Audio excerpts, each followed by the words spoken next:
کیسا ہے نور چھایا مدنی مذاکرے میں، کیسا ہے نور چھایا مدنی مذاکرے میں، کیسا ہے نور چھایا مدنی مذاکرے میں، ہر دل ہے جگمگایا مدنی مذاکرے میں، ہر دل ہے جگمگایا مدنی مذاکرے میں۔ ہے نور سحر چہرے سے تیرے، اور شب کی رونق زلفوں سے، اللہ اللہ اللہ۔ میں دعوت اسلامی میں یہی نیت کر کے آیا ہوں کہ نماز کی مستحبات، نماز کی واجبات، نماز کی فرائض یہ ہم سیکھنے کے لیے آئے ہیں۔ یہاں پہ کچھ ماحولات کو دیکھ مجھے یہی محسوس ہو گیا کہ جیسے کہ ہم لوگ مدینہ کو جو ویڈیو میں دیکھتے ہیں، چیز دیکھتے ہیں، اسی طرح محسوس ہوتا ہے۔ صبح تہجد کے لیے اٹھاتے ہیں۔ امیر علیہ سنت دامت برکاتہم العالیہ یہ وہ شخصیت ہے، عظیم انقلابی شخصیت کہ جنہوں نے پوری دنیا کو بدل کر رکھ دیا۔ آج میں بہت دنوں کے بعد الحمدللہ میں فیضان مدینہ آیا ہوں، یقیناً وہ پرانی یادیں جو ہیں وہ تازہ ہو گئی جامعۃ المدینہ کے حوالے سے دیگر۔ الحمدللہ بہت اچھا لگا اور روحانی دل کو سکون ملا الحمدللہ، اور انشاءاللہ میں نیت کرتا ہوں کہ انشاءاللہ آتا جاتا رہوں گا۔ الحمدللہ ثم الحمدللہ۔ مرشد کی بارگاہ میں حاضری ہو تو خالی تو یہاں سے جاتا ہی نہیں ہے۔ الحمدللہ جب آئے کچھ نہ کچھ علم دین میں اضافہ کر کے ہی جاتے ہیں۔ آج بھی الحمدللہ امیر اہل سنت جس طرح چھوٹی چھوٹی غلطیوں پہ اصلاح فرماتے ہیں، آج بھی ایک نام آیا بیچ میں بچے کو مرید کرنے کے لیے، تو اس میں بھی الحمدللہ جس طرح نام کی انہوں نے اصلاح فرمائی کہ سعود نہیں ہوتا سعود ہوتا ہے۔ الحمدللہ یہ جو آپ کے سامنے کھڑے ہیں سب سے بڑا چینج یہی ہے۔ آج الحمدللہ ہم حافظ قرآن ہیں تو وہ بھی ہمارے مرشد کا فیضان ہے، مدرسۃ المدینہ ہے۔ ہمارا گھر بار الحمدللہ سبھی مرشد کا ہی فیضان ہے، یہاں سے ہی سب کچھ ملا ہے۔ مدنی مذاکرے کی برکتوں سے تو الحمدللہ یہ سمجھ لیجئے کہ یہ جو حلیہ چینج ہوا یہ مدنی مذاکرے کی اور امیر علیہ سنت کے بیانات کی ہی برکت سے ہوا ہے۔ یہاں پر آ کر ہی شرعی پردے کے بارے میں نے سنا، بہت سارے حلال کمانے کے معاملات میں نے امیر علیہ سنت کی رہنمائی پائی۔ تقریباً مدنی مذاکرے کی برکت سے ہی بہت کچھ میں سیکھ رہا ہوں اور عمل بھی کر رہا ہوں۔ مدنی مذاکرے میں بہت اچھی اچھی باتیں سیکھنے کو ملتی ہیں۔ امیر علیہ سنت نے بتایا کہ واٹس ایپ میں آپ اسٹیکر، جیسے کسی کو سبحان اللہ کا اسٹیکر بھیجنا ہے تو آپ ڈھونڈتے ہی رہیں گے، اس میں آپ کے کئی منٹ ضائع ہو جائیں گے، لیکن اگر آپ کسی کو وائس بھیج دیں گے، اس میں کوئی بات بھی بول دیں گے تو اس کی دلجوئی بھی ہو جائے گی اور آپ کا ٹائم بھی کم لگے گا۔ امیر اہل سنت نے صرف ہمیں یہ مدنی مقصد نہیں دیا کہ مجھے اپنی اور ساری دنیا کے لوگوں کی اصلاح کی کوشش کرنی ہے، بلکہ ہمیں بتایا کہ مجھے اپنی کیسے اصلاح کی کوشش کرنی ہے اور دنیا کی اصلاح کی کیسے کوشش کرنی ہے۔ امیر اہل سنت نے فرمایا کہ اپنی اصلاح کی کوشش کے لیے ہمیں نیک اعمال رسالہ جو ہے اس پر عمل کرنا ہے، اور دوسرا آپ نے بتایا کہ دوسرے لوگوں کی اصلاح کی جو کوشش کرنی ہے وہ اس طرح ہے کہ آپ مدنی قافلوں میں سفر کریں۔ مدنی مذاکرے میں شرکت کرنی چاہیے۔ الحمدللہ میں استاد محمد بلوچستان سے خاص اس مدنی مذاکرے میں شرکت کرنے کے لیے آیا، میرے ساتھ میرے دوسرے ساتھی بھی آئے تھے اور ہم نے کافی الحمدللہ امیر علیہ سنت کی بارگاہ سے مدنی پھول حاصل کیے۔ الحمدللہ ہفتہ وار اجتماع میں شرکت ہوتی ہے اور نمازوں کی پابندی ہو رہی ہے۔ الحمدللہ نیک اعمال کے رسالے کے فکر مدینہ بھی کرنے کی سعادت ملتی ہے۔ مدنی قافلے میں بھی الحمدللہ دسمبر میں بھی سفر ہوا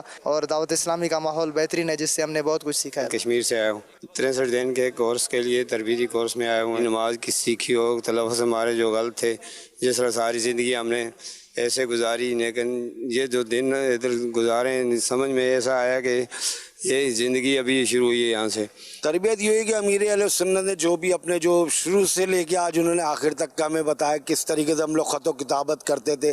اس ٹائم کوئی ہمارے ریسورسز نہیں تھے، کوئی ذرائع نہیں تھے، اور ہم لوگوں نے کس طریقے سے کن مشکلات میں ہم لوگوں نے اس کو وہ کرا، اور آج ماشاءاللہ آپ دیکھ لیجئے ایک تحریک ہے جو آج پوری دنیا میں اس کا کام چل رہا ہے۔ ہم لوگ بھی ادھر آئے ہوئے ہیں، میں خود 12 ماہ کے قافلے کا بھی مسافر ہوں، پھر میں 63 دن کا کورس بھی کر رہا ہوں۔ انشاءاللہ میری نیت ہے کہ میں 1 ماہ کے لیے میں یہاں پہ اعتکاف کی نیت کر رہا ہوں یہاں پہ۔ KPK سے تعلق رکھتا ہوں۔ آج مدنی مذاکرے میں یہ سیکھا کہ حضرت صاحب نے کہا کہ خوش اخلاقی سے ملو اور خوش اخلاقی سے دعوت دو کہ تاکہ لوگ آپ سے متاثر ہو کے دین کی طرف آئیں، اور ہماری کوشش یہی ہوگی انشاءاللہ کہ ہم دین کی طرف لوگوں کے ساتھ بڑے پیار سے، اخلاق سے، جو ہمارے حضور پاک نے جس طریقے سے لوگوں کو قائل کیا ایسے ہم نے بھی کرنا ہے۔ الحمدللہ رب العالمین والصلاة والسلام علی سید المرسلین أما بعد فأعوذ بالله من الشيطان الرجيم بسم الله الرحمن الرحيم الصلاة والسلام عليك يا رسول الله وعلى آلك وصحابك يا حبيب الله الصلاة والسلام عليك يا نبي الله وعلى آلك وصحابك يا نور الله نویت سنت الاعتکاف. جب کبھی داخل مسجدوں نے سعادت پائے اعتکاف کی نیت ضرور فرمائیں. نیت دل کے ارادے کو کہتے ہیں. دلی میں نیت کر لیجئے میں نے سنت اعتکاف کی نیت کی, اب معتکف ہو گئے. دل میں نیت حاضر ہوتے ہوئے زبان سے بھی دوہرا لینا زیادہ اچھا ہے, چاہے اپنی مادری زبان میں کہنے, اردو میں کہنے, عربی میں کہہ لیں. اگر نویت سنت الاعتکاف عربی میں اس کے معنی پر نظر ہو تو دل میں نیت حاضر ہے تو یہی اعتکاف کی نیت ہو گئی. نیت دل میں حاضر ہونا شرط ہے. دل میں نیت نہ ہو اور زبان سے کہہ دیا تو فائدہ نہیں ہے, اس کا نیت نہیں ہوتی. تو بہرحال یہ کہ نیت کے ساتھ نیت کر لی. اب جب تک مسجد میں رہیں گے اعتکاف کا ثواب ملے گا. جب مسجد سے باہر نکلیں گے تو یہ نفل اعتکاف ختم ہو جائے گا. اور یہ بھی یاد رہے کہ مسجد میں کھانا پینا, سونا, سحری, افطار, آب زمزم شریف پینا, دم کے پانی پینا, نیاز کھانا وغیرہ اسی صورت میں جائز ہوتے ہیں. جبکہ اعتکاف کی نیت کی تھی, نہیں کی تھی تو اب کر لیں. افطار کا وقت آ گیا تو افطار کے لیے اگر نیت کرنا چاہیں تو کر لیں, ورنہ تو کر نہیں سکیں گے نا افطار. اچھا, تو یہ ذہن میں رہے کہ ثواب اسی صورت میں ملے گا جب ثواب کے لیے اعتکاف کی نیت کریں. تو مناسب طریقہ یہ ہے کہ ثواب کے لیے اعتکاف کی نیت کریں, کچھ ذکر و درود کر لیں, چاہے تو بار بار درود شریف پڑھ لیں. اب بے شک افطار وغیرہ کریں. صلو علی الحبیب صلی اللہ علی محمد. آج 1445 ہجری کے ماہ درود و سلام, ماہ شاہ خیر الانام صلی اللہ علیہ وسلم, شعبان شریف کی 7ویں رات ہے. عالمی مدنی مرکز فیضان مدینہ کراچی میں مدنی مذاکرہ سننے کے لیے کثیر عاشقان رسول جمع ہے. اور مدنی چینل پر لائیو بھی ٹیلی کاسٹ کا سلسلہ ہے.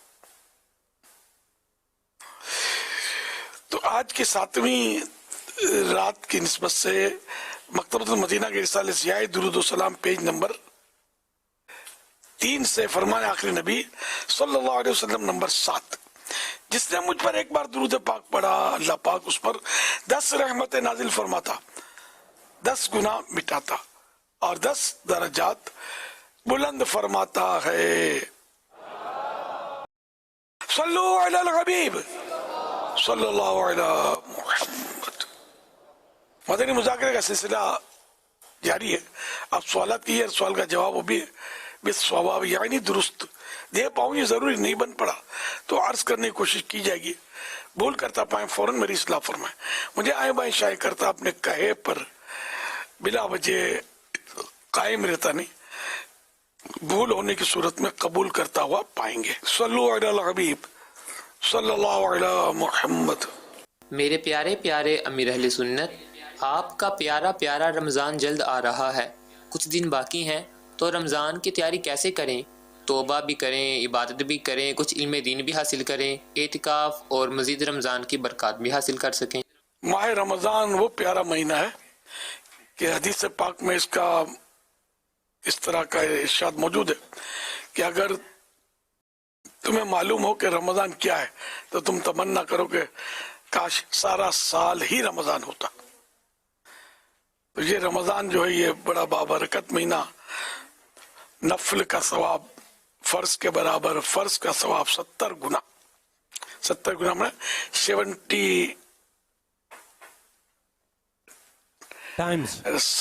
گنا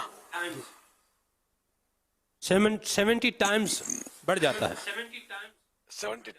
70 ٹائمز بڑھ جاتا ہے جی. اچھا, اصل وہ گناہ اس لیے میں نے کہ وہ میں تحریر میں تو دیوانوں کا دیکھا ہے کہ یہ 70 گناہ اس طرح لکھتے ہیں نا تو بیچارے یہ ہاں بھی لگا دیتے ہیں گناہ کے بعد. میں یہ تجربے کی بات کر رہا ہوں. تو یہ بیچاروں کو سمجھ نہیں پڑتی گناہ اور گناہ میں کیا فرق ہے. اردو اتنی کمزور ہو گئی ہے کہ میں آپ کو کیا بتاؤں. عجیب و غریب پوزیشن ہے. تازہ ترین ابھی اسی چاند کا مسئلہ، شعبان کا چاند دیکھنے کی کوشش کرنا یہ واجب کفایہ ہے. تو میں کوشش میں نے کی الحمدللہ جتنا مجھ سے ہو سکا. بادل تھے اس لیے وہ کچھ میری آنکھوں نے تو نہیں دیکھا چاند. ہوا تو ایک تھا مطلب 10 سال کا تقریباً لڑکا تھا جو میرے قریب میں رہتا ہے. تو اس کو مطلب کہ پڑوس کا تھا تو وہ بھی آیا ہوا تھا. وہ بیچارہ آسمان پہ ادھر ادھر دیکھے، میں دیکھوں تو میں نے کہا آخر میں نے کہا بھائی چاند دیکھو، ادھر ادھر ڈھونڈ رہا تھا کبھی نیچے دیکھے. تو آخر اسے رہا نہیں گیا. اس نے کہا یہ چاند ہوتا کیا ہے؟ تو پھر میں نے بولا یا غوث کہ چاند بیچارہ نہیں سمجھتا. حالانکہ اردو بول رہا تھا، اردو اسپیکنگ مادری زبان، لیکن تو پھر میں نے کہا مون. اوکے مون. پھر اس نے دور بولا نہیں ادھر مون نہیں ہے، ابھی نظر نہیں آ رہا. تو مون چاند کو مون کہتے ہیں تو وہ نظر بہرحال نہیں آیا. تو یہ میں عرض کر رہا تھا کہ گناہ کو گناہ لکھتے ہوئے ایک بار نہیں نہ بارہا میں نے دیکھا ہے کہ وہ لکھ کر کبھی بولتے 4 گناہ تو 5 گناہ تو گناہ یہاں لکھ دیتے ہیں. اگر گناہ اور گناہ میں فرق ہے.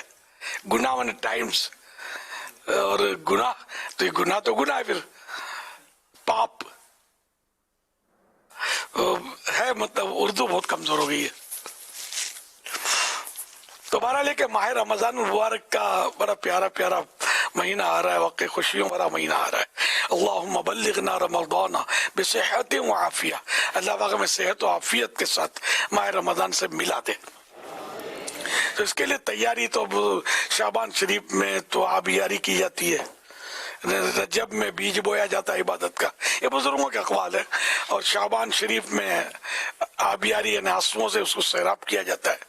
اور پھر رمضان شریف میں فصل کاٹنے کا مہینہ ہے، امت کا مہینہ ہے، اللہ کا مہینہ ہے. مختلف اس میں روایتوں میں الفاظ ہیں. تو بہرحال یہ کہ یہ بہت پیارا مہینہ ہے. تو ابھی سے اس کی تیاری کر لے کہ میں سارے روزے رکھوں گا، تراویح پوری پڑھوں گا، اور اپنے کام کاج جو بھی زیادہ مشقت کے کام ہو نا وہ ابھی نمٹا لے، جو رمضان میں بھی کیے جا سکتے لیکن اگر اب کر لے تو نہیں ضرورت رہے گی رمضان میں. تو اس طرح کے کام ابھی سے نمٹا لے اور رمضان کے لیے اپنے آپ کو عبادت کے لیے جتنا ہو سکے بندہ فارغ کرے، تاکہ جتنی دل جمعی کے ساتھ دل لگا کر وہ عبادت کر سکے. روزوں میں سہولت رہے، تراویح میں سہولت رہے، تلاوت میں سہولت رہے، سعادت ملتی رہے وغیرہ. تو یہ تیاری اس طرح کرے. اعتکاف کا ذہن بنائیں، پورے ماہ رمضان کے اعتکاف میں بیٹھ جائیں تو دنیا کی جھنجھٹوں سے کافی حد تک خلاصی مل جائے گی. ورنہ گلیوں بازاروں میں جو بھی ہو رہا ہوتا ہے وہ سب سمجھتے ہیں، اور مسجد ہوتی ہے. تو جس سے بن پڑے، کوئی مجبوری نہ ہو، بندوں کی حق تلفیاں بھی نہ ہو، اور آسانی ہو. اگر آسانی تو مشکل ہے، نفس کا آسانی کرنے دے گا، یعنی اپنے بس میں ہو تو 1 ماہ کے لیے ماہ رمضان کا اعتکاف کر لیں. اب تو ماشاءاللہ کئی جگہ پر 25+ پر غالباً پاکستان میں 1 ماہ رمضان، پورے ماہ رمضان کا اعتکاف کا دعوت اسلامی کی طرف سے سلسلہ ہے الحمدللہ. 10 دن کا تو اس کی تو گنتی بھی یاد نہیں ہے مجھے، بہت جگہ پر ہوتا ہے اللہ کی رحمت سے دعوت اسلامی کی طرف سے. اس کے علاوہ بھی الحمدللہ مسلمان کرتے ہیں اعتکاف. اللہ سب کا اعتکاف قبول فرمائے. تو جو تیاریاں کریں، اور مدنی مذاکرے بھی ہوں گے انشاءاللہ. 60 مدنی مذاکروں، اگر 30 روزے ملتے ہیں تو 2 ڈیلی مدنی مذاکرے ہوتے ہیں، ایک تراویح کے بعد، ایک عصر کے بعد. تو یوں مطلب 60 مدنی مذاکرے بھی مل سکتے ہیں اگر اعتکاف عالمی مدنی مرکز فیضان مدینہ میں کرنے کی سعادت ملی. تب تو یہ 60 مدنی مذاکرے بھی کہیں نہیں جاتے انشاءاللہ. ورنہ اگر مدنی چینل پر صلو علی الحبیب صلی اللہ علی محمد. مرشد کی بارگاہ میں سوال یہ تھا کہ گھروں کے اندر عرفے کی نیاز کا سلسلہ ہوتا ہے. کہیں دیکھا جاتا ہے 13 تاریخ کو شب رات کی نیاز لگتی ہے, کہیں 14 تاریخ کو لگتی ہے. تو ہے کہ عرفے کی نیاز کا تعلق جو ہے وہ کس طرح ہے, کیا عرفے کی نیاز لگا سکتے ہیں کیا نہیں. دوسرا آپ سے سوال تھا پیارے میرے سنت کہ جنات کے حوالے سے آپ سے سوال کرنا تھا کہ جنات کو بھی اصال ثواب کیا جا سکتا ہے, رہنمائی ارشاد فرمائیے. یہ عرفے کے دن کا نیاز تو اب میں نے لفظ پہلی بار شاید سنا. عرفہ جو ہوتا ہے شب برات جب آتی ہے نا, تو یہ غالباً 13 شعبان کو شام کے وقت, ہم جب چھوٹے ہوتے تھے تو یہ دیکھتے تھے کوئی شیرنی بٹتی تھی اور تگڑی شیرنی بٹتی تھی. تو وہ پھر یہ سنا تھا کہ جن بعد میں شاید سمجھ آئی کہ یہ ہوتا ہی ہے کہ جس کے گھر میں کسی کا انتقال ہو جاتا ہے نا اور وہ پہلی شعبان آتی ہے تو اس کی, تو یہ پھر یہ کہ ایصال ثواب کے لیے شیرنی بانٹتے تھے بچوں کو خوش کرنے کے لیے. جو مجھے یاد پڑتا ہے اس طرح کا کرتے تھے. اور اسی طرح وہ شب برات کا حلوہ پکا کر بھی اس پر بھی ایصال ثواب کرتے تھے. تو اس کو نیاز اس صورت میں کہیں گے کہ جب کسی ولی اللہ سے اس کو نسبت حاصل ہو جائے تو وہ تبرکن نیاز کہلاتی ہے. ہوتا وہی فاتحہ کا ہی ہے. تو عام آدمی کے لیے فاتحہ جیسے عام آدمی آتا ہے تو ہم بولتے ہیں ہاں بھائی بیٹو, اب کوئی بڑی پرسنالٹی آئی تو تشریف رکھیے. اب بات تو ایک ہی ہے, چاہے بیٹھے چاہے تشریف رکھے, معنی دونوں کے ایک ہی ہے لیکن الفاظ کا فرق ہے. تو اسی طرح نیاز اور فاتحہ دونوں سیم تھنگ, الفاظ کا فرق ہے. یہ بھی فاتحہ ہے وہ بھی فاتحہ ہے, یہ بھی ایصال ثواب ہے وہ بھی ایصال ثواب ہے. تو یہ ذہن میں رکھیے گا. لیکن بزرگوں سے نسبت ہو گئی تو برکت بڑھ جائے گی اس کی, یہ نمایاں فرق ہو جائے گا. تو یوں عرفے کی نیاز اگر کہتے ہیں تو کہتے ہوں گے, ورنہ یہ عرفہ کرتے تھے یوں کہ بھئی میری ماں کا عرفہ, میرے باپ کا عرفہ. یہ شاید پہلا سال کرتے تھے, یا پتہ نہیں ہر سال بھی کرتے ہوں تو مشکل ہے. ہر سال کرتے ہوں تو پھر جو شیرینی تو پھر کہیں ملے گی نہیں خریدنے سے, مٹھائی دکانیں خالی ہو جائیں گی. کون سا جگہ ہے جس میں اموات نہیں ہوتی. اور جو عاشقان رسول ہیں وہ ایصال ثواب کی دھوم دھام کرتے ہیں. یہ دیکھا حلوے شب برات کے مطلب مشہور ہے, شب برات کا حلوہ دو, اور جس کا منہ میٹھا اس کو حلوہ, تو میٹھا حلوہ موافق بھی ہے, راس بھی آتا ہے. تو اللہ پاک ہمارا منہ بھی میٹھا رکھے, ہمارا اخلاق بھی میٹھا رکھے, ہماری عقلیں بھی میٹھی ہوں, ہماری سوچیں بھی میٹھی ہوں. تو ایصال ثواب جائز ہے, چاہے حلوے پر کرے, چاہے پپیتے کے ٹکڑے بانٹ دے, کوئی ایک مثال ہے, یا کوئی مطلب پھل بانٹ دے, کوئی کھانا ہی کھلا دے, پانی پلا دے, شربت پلا دے. ایصال ثواب تو ہر پاکیزہ چیز پر ہو سکتا ہے. کپڑے کسی کو پہنا دے. صلو علی الحبیب صلی اللہ علیہ محمد. اور جنات جو مسلمان ہیں ایصال ثواب ان کو بھی ہو سکتا ہے, اور فرشتوں کو بھی ایصال ثواب کیا جا سکتا ہے. صلو علی الحبیب صلی اللہ علیہ محمد. یہ مردہ عید پھر کس کو کہتے تھے ہمارے یہاں, کہ مردوں کی عید. اور پھر کئی ایسے گھروں کو بھی دیکھا گیا ہے کہ جیسے کہ 14 شعبان جیسے مردے کی عید کے نام پر تو پھر وہ کپڑے لاتے تھے, اور کپڑے لا کے جیسے کہ یہ جو ہمارے جو مرحوم تھے نا یہ اس طرح کے کپڑے پہنتے تھے, تو عید کے طور پر وہ کپڑے عیدی کے طور پر, یہ مردہ عید کے طور پر دیے جائیں. تو اس کے بارے میں آپ کیا فرماتے ہیں؟ مردہ عید اسی لیے بولتے ہیں اس کو, عرفہ کرتے ہیں. مجھے یاد پڑتا 13 شعبان کو چھوٹے تھے نا تو لانے بڑھتی تھی, لان بولتے تھے میمنی میں, لان نون نہیں ران, لان وٹائی تھی, ادھر بھاگتے ادھر لان وٹائی تھی. نہ سمجھ بچے تھے جب 5 6 4 سال کے, تو بھاگتے ہوتے تھے. اس تو بعد میں سمجھ پڑی کہ لان کیوں وٹاتی ہے. 13 شعبان کو یوں مزہ آتا تھا, وہ لان جمع کرتے تھے. وہ محلہ ہمارا بہت اچھا تھا, عاشقان رسول کا محلہ تھا. کوئی مائنس اس میں سننے کو ملتا نہیں تھا, پلس ہی پلس ہوتا تھا. الحمدللہ. تو یوں مطلب یہ کہ ایک روایت فتح رضویہ شریف میں لکھی ہے کہ مومنین کی روحیں ہر شب جمعہ, روز عید, روز عاشورہ اور شب برات کو اپنے گھر آ کر باہر کھڑی رہتی ہیں, اور ہر روح غمناک بلند آواز سے ندا کرتی ہے، پکار کر کہتی ہے کہ اے میرے گھر والوں، اے میری اولاد، اے میرے قرابت دارو، صدقہ کر کے ہم پر مہربانی کرو، رائے خدا میں کچھ دو اور ہمیں اس کا ایصال ثواب کر دو، ہماری نیت سے مطلب رائے خدا میں دو۔ تو جو صدقہ جو ہے یہ ان کے لیے ایصال ثواب کے لیے کرنا یہ نفع بخش ہوتا ہے، اور اس میں کسی کا کوئی اختلاف نہیں ہے، یعنی مسلمانوں میں اختلاف نہیں ہے ایصال ثواب کے لیے میت کی طرف سے خیرات صدقات کرنا۔ صحابہ کرام علیہ رضوان کے لیے تو یہ ان میں تو یہ معمول تھا کہ جب کسی کا انتقال ہو جاتا 7 دن تک مسلسل ایصال ثواب کے لیے کھانا کھلاتے تھے اس میت کی طرف سے، اور ہر شب جمعہ کو روح اپنے گھر آتی ہے اور انتظار کرتی ہے کہ اس کی طرف سے صدقہ کیا جاتا یا نہیں۔ تو یہ مختلف علماء کے اقوال ہیں جو بزرگوں نے اپنی اپنی کتابوں میں لکھا ہے۔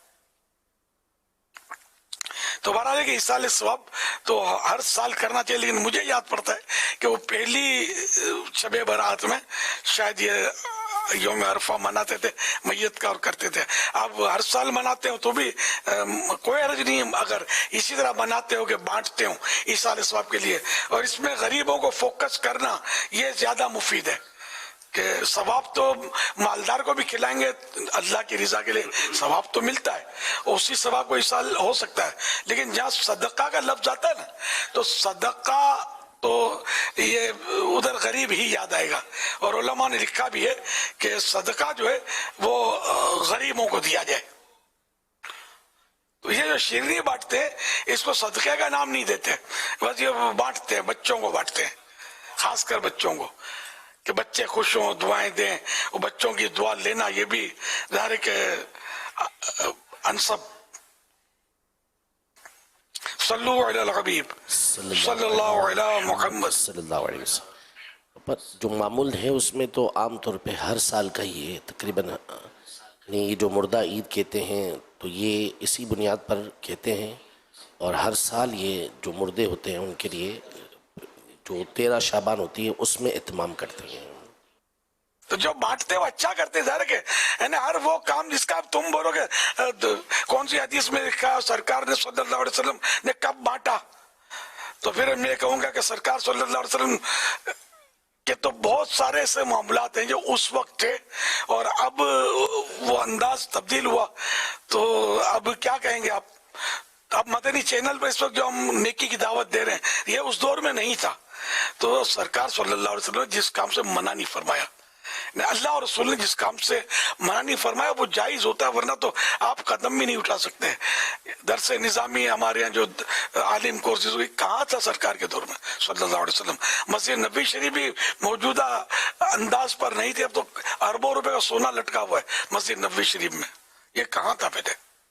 اور اتنی پکی اور عالی شان، دیکھنے میں خوبصورت اور رنگ روغن کتنا دیدہ سے بنائی ہوئی ہے، تو یہ سب کہاں تھا؟ مدرسے عمارتیں کہاں تھی؟ قرآن کریم چھپا ہوا کہاں تھا؟ مائک پر اذانیں کہاں ہوتی تھی؟ مائک پر خطبے کہاں ہوتے تھے؟ مائک پر نمازیں کہاں پڑھی جاتی تھی؟ مائک پر بیانات کہاں ہوتے تھے؟ تو یہ ہزاروں باتیں ایسی جو دور رسالت مآب صلی اللہ علیہ وسلم میں نہیں تھی۔ ظاہری دور تو انہی کا ہے، یہ انہی کا ہے زمانہ، یہ انہی کی ہے خدائی، یا خدائی میں چونکہ نہیں، خدائی کے معنی ہم لغت میں دیکھ لیں، خدائی معنی بادشاہت، تو میرے آقا کی بادشاہت ہے اور ان کی بادشاہت میں ہم رہتے ہیں الحمدللہ۔ تو یوں مطلب یہ کہ جو بھی ایسی چیز کہ جو شریعت سے نہیں ٹکراتی ہے وہ تو ایک عام سا اصول ہے کہ جائز ہے، ورنہ تو آدمی قدم بھی نہیں اٹھا سکتا۔ ہم جس طرح اردو میں اس وقت نیکی کی دعوت دے رہے ہیں، یہ کہاں ثابت ہے اردو میں اس طرح نیکی کی دعوت دینا؟ تو نیکی کی دعوت دینا جائز ہے، ثواب کا کام ہے، اب جس بھی زبان میں دیں، لکھ کر دیں، بول کر دیں، جہاں جہاں شریعت سے نہیں ٹکراتا جو کام مجائز ہوتا ہے۔